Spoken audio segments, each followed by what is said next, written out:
Hey there, YouTube. This is Levi666 getting ready to do another deck tech here. This is my casual play vampire deck. Now, before I get into this, I want to say I've seen a lot of other people doing deck techs on vampire decks, and honestly, I don't know what the hell half of them are thinking. You got a lot of random card combos and things that just don't really mesh well together. So I'm going to show you how I think vampires should be played. It's a black and red deck. For black, it actually has a lot of control aspects in it. And, well, let's dive right in here. I'll start with my creature base. First thing, I got 3 Quag Vampires. Great, just 1-drop, 1/1 Swamp Walk. If I get later in the game, I can kick it and just pump it up a little bit. Next Vampire, Child of the Night. Same thing, 2-drop, 2/1 lifelink. Once this guy gets pumped up, it's really nice to start gaining life every turn. From the new set Innistrad, Rakashare, whenever my vampires hit a player, they get buffed. Badass. You get more than one of these things out, and they stack, so your vampires get twice as big, twice as quick.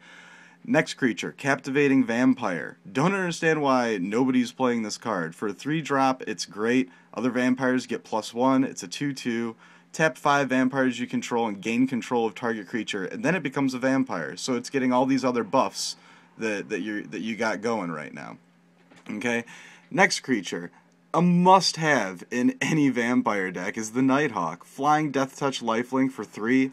Unbelievable. I can't believe that I've seen, at least half a dozen decks and nobody's even touching this card. I understand it's out of circulation, it's not tournament legal. At least put it in your sideboard so you can, screw around, fuck around with your buddies. Next card from Innistrad again, the Bloodline Keeper. Such a clutch vampire. You bring him out for 4, you tap him to bring a vampire into play. Once you got 5 vampires, you transform him and he becomes this Lord of Lineage. Super badass. +2/+2, and he still makes 2/2 flyers. So, yeah, that in combination with a Captivating Vampire and the Rakashare, these creatures get really big really fast. Also got my first Vampire token. Finally found one after forever of searching for one. But back to the cards. Get to sort of the bigger creatures here. I have 1 Olivia Voldaren.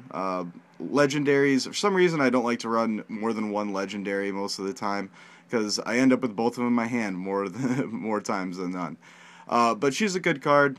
Turns creatures into vampires, gets buffed, and then you can gain control of a target vampire. So once again, with the control aspect here, lots of stealing creatures. Bloodlord of Vazkoth.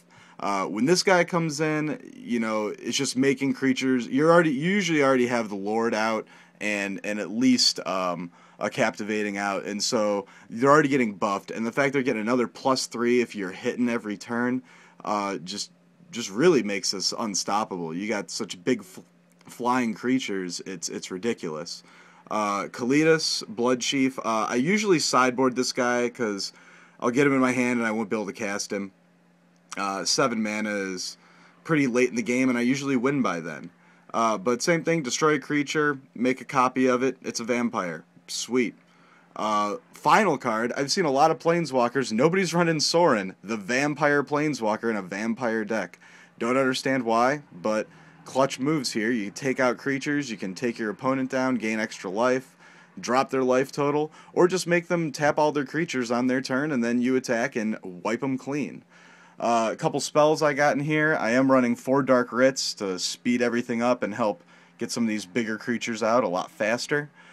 4 Lightning Bolts, take care of small pesky things that are in my way, and Terminates take care of big pesky things that are in my way. Pretty much use these cards just to wipe the field so my vampires can get through, start getting buffed from the Rakashare. And by then, it's usually a little too late because they're too big, and I'm gaining life from the lifelink on that and the Nighthawk here. And finally, my land base. I am running 13 swamps. I'm running 5 mountains and 4 Dragon Skull summits. I am planning on getting some more black and red multicolor lands and probably just filtering out a couple swamps and a couple mountains here. But overall, this is my vampire deck. Comment, subscribe, give me some ideas. Let me know what you guys think. If you want to run this deck, go for it. It devastates your friends, and it's really, really strong multiplayer. If you're playing with more than 2 people in this deck, you're making creatures way bigger than they can even, usually keep up with. So, good luck out there, YouTubers. Have a good one. Peace.